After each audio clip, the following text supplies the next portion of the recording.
сәлеметсіздер ме? Мен Балақай бөбек жайының дене шынықтыру нұсқаушысы, педагог сарапшы.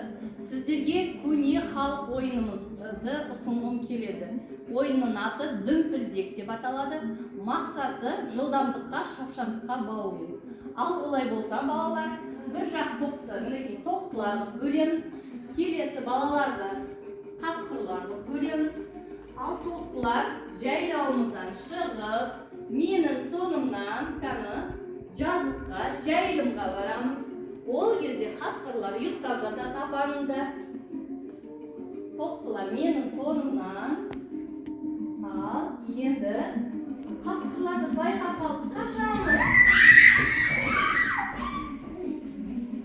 Жақсы, ұстай алған жоқ. Қасқырлар жайлауға дейін келе алмайды. Өте жақсы екен менің тоқтыларым. Менің соңымнан қайтадан жайылымға барамыз. Жайылымға барамыз.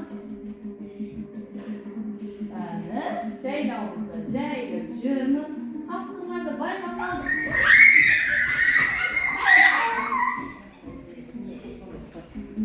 Ұстауға тырысу керек. Қасқырлар аш қалды тағы да. Ұстауға тырысамыз. Менің тоқтыларым. Жүріңдер менің соңымнан. Жүреміз, жайылымға шығамыз. Қасқырларды байқап қалдық. Өте жақсы. Бір тоқтымызды ұстап алды, қасқырлар. Менің соңымнан тағы да жайылымға шығайық. Жүреміз.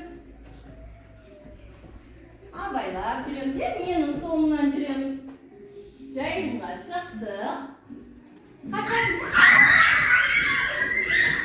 Жақсы.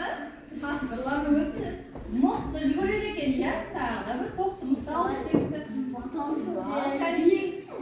Тоқтыларым, жүріңдер, менің соңымнан. Жүр. Ақырын абайлап жайылымға шығамыз. Ақырын абайлап